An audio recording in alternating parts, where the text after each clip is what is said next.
أعوذ بالله من الشيطان الرجيم.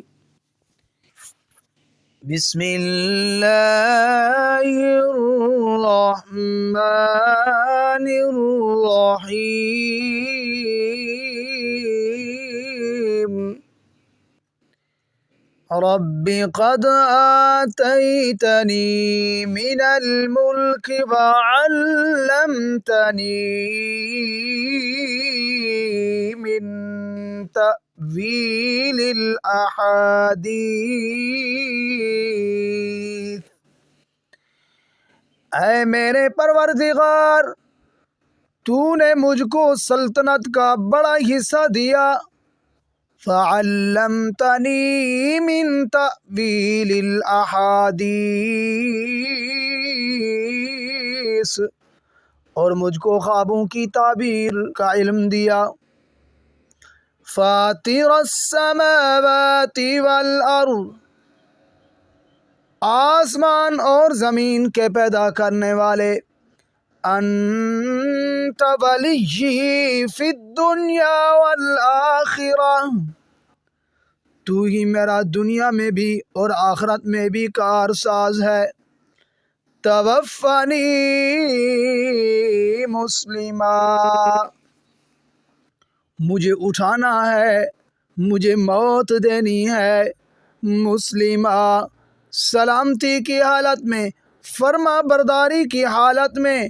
وَأَلْحِقْنِي بِالصَّالِحِينَ، اور مجھ کو اپنے خاص نیک بندوں میں شامل کر لیجئے۔ حاضرین و ناظرین، گزشتہ درس کے اندر جناب یعقوب علیہ السلام اپنے کنبے قبیلے کے ساتھ مصر میں شامل ہو گئے، مصر میں داخل ہو گئے۔ جناب یوسف علیہ السلام نے اپنے بھائیوں کا اور اپنے والدین کا بہت شاندار استقبال کیا۔ آج کے درس کے اندر جناب یوسف علیہ السلام کی خوبصورت بہترین دعا کا تذکرہ ہے کہ حضرت یوسف علیہ السلام نے پھر آخر میں اللہ سے یہ دعا کی۔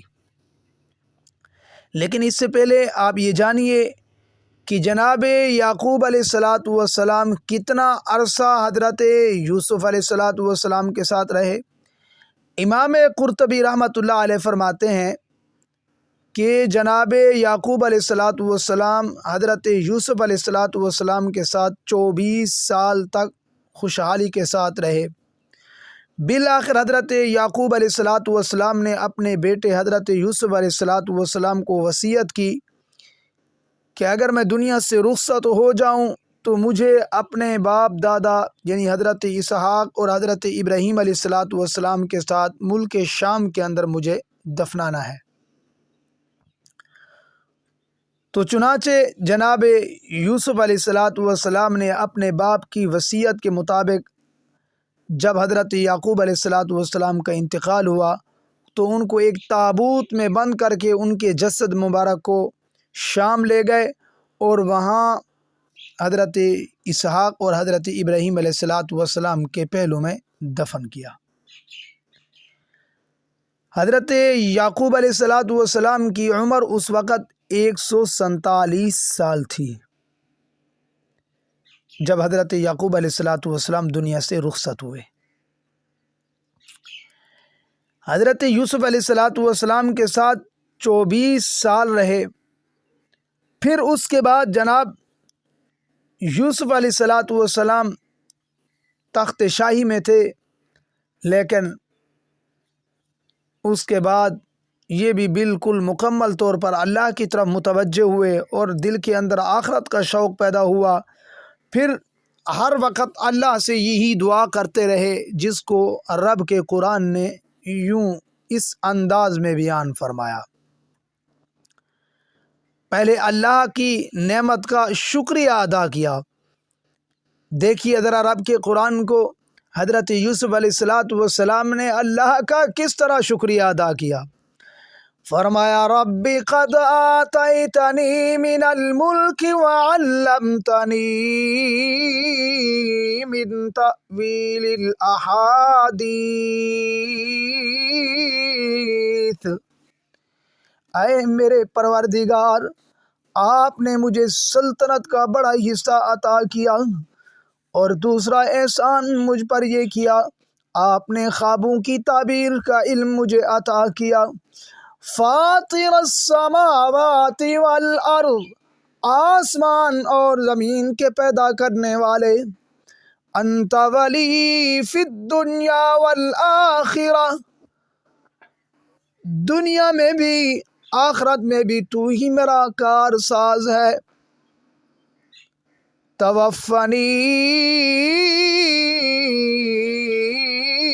مسلمہ، اے پروردگار عالم، جب دنیا سے مجھے اٹھانا ہے، جب دنیا سے مجھے رخصت کرنا ہے، جب دنیا کے اندر مجھ پر موت آئے تو میری زبان پر کلمہ ہو مسلمہ، سلامتی والی موت آئے، فرما برداری میں، تیری فرما برداری میں ہوں، اس ٹائم مجھے اس حالت میں موت آئے.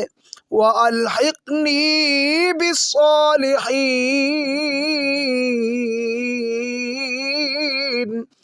اور مجھ کو اپنے خاص قسم کے نیک بندوں میں مجھے شمار کر لیجئے. اس انداز میں حضرت یوسف علیہ السلام اللہ سے دعا کرتے تھے. یہ حضرت یوسف علیہ السلام کی بہت خوبصورت دعا. اور پھر امام رازی رحمۃ اللہ علیہ امام المفسرین ہیں، وہ فرماتے ہیں مجھے یہ دعا اتنی پسند آئی، میں اپنی دعاؤں میں اس دعا کو میں نے لازم کر دیا. اکثر میں یہی دعا کرتا رہتا ہوں اپنی دعا میں. امام رازی فرماتے ہیں تو حضرت یوسف علیہ السلام جس طرح جناب یعقوب علیہ السلام نے اپنے بیٹے حضرت یوسف علیہ السلام کو نصیحت کی، بالآخر حضرت یوسف علیہ السلام نے بھی آخر میں اپنے بھائیوں کو نصیحت کی. اگر تمہاری موجودگی میں میرا انتقال ہو جائے، میں دنیا سے رخصت ہو جاؤں، تو مجھے بھی آپ نے اپنے باپ دادا کے ساتھ آپ نے مجھے دفنانا ہے. چنانچہ جب جناب یوسف علیہ السلام اس دنیا سے رخصت ہوئے تو اس وقت ان کی عمر کل 140 سال تھی. 140 سال مکمل کر کے اس دنیا سے رخصت ہوئے تو جناب یوسف علیہ السلام کو بھی سنگ مرمر کے تابوت میں رکھ کر دریائے نیل کے وسط میں ایک ٹیلے پر ان کو بھی دفن کیا گیا، تاکہ یہ دریائے نیل کے ذریعے تمام مصر بھی سیراب ہوتا رہے، یہ دریا بھی چلتا رہے، یہ بھی حضرت یوسف علیہ السلام اور ان کی برکت سے یہ پانی بہتا رہے. تو حضرت یوسف علیہ السلام اس دنیا سے اس طرح رخصت ہوئے. پھر چونکہ حضرت یوسف علیہ السلام بھی تو عزیز مصر ہی کہلاتے تھے مصر میں، تو ان کے بعد ان کے بیٹوں کو نہیں، جس طرح کے وہ بادشاہوں کا آپس کا سلسلہ چل رہا تھا، پھر اسی بادشاہ کے خاندان میں سے کسی کو بادشاہ بنایا گیا. تو حضرت یوسف علیہ السلام کے تقریباً 400 سال بعد وہ فرعون پیدا ہوا مصر میں جو جناب موسیٰ کلیم اللہ کے مقابلے میں آیا. اور پھر یہ برادران یوسف بھی مصر کے اندر رہے، اور ہر بادشاہ ان بنی اسرائیل پر مہربان تھا. جب یہ ظالم بادشاہ فرعون آیا 400 سال بعد تو اس نے بنی اسرائیل کو تہس نہس کیا، اور بہت سخت قسم کا دشمن تھا یہ بنی اسرائیل کا فرعون. تو بالآخر حضرت موسیٰ علیہ السلام کے زمانہ میں وہ فرعون بھی ہلاک ہوا. حاضرین، تب تک مجھے اجازت چاہیے. اللہ تعالیٰ سے دعا ہے اللہ تعالیٰ مجھے بھی آپ حضرات کو بھی صحیح معنی قرآن پاک سمجھنے والا اور قرآن پاک سمجھانے والا اور اس پر عمل کرنے والا بنائے. اگر میری ویڈیو آپ کو اچھی لگ رہی ہیں، آپ کو سکون آ رہا ہے کہ آپ بھی قرآن پاک کا ترجمہ سن کر اور اس کے واقعات کو سن کر آپ کا دل منور ہو رہا ہے، تو آپ آگے اپنے دوستوں کو، اپنے بھائیوں کو، اگر سننے والی میری خاتون ہیں تو اپنی بہنوں کو اس ویڈیو کو آگے شیئر کریں۔ جزاک اللہ۔ اللہ حافظ۔ کے لیے مفتی عبداللطیف کے آفیشیل چینل کو سبسکرائب کریں۔ شکریہ۔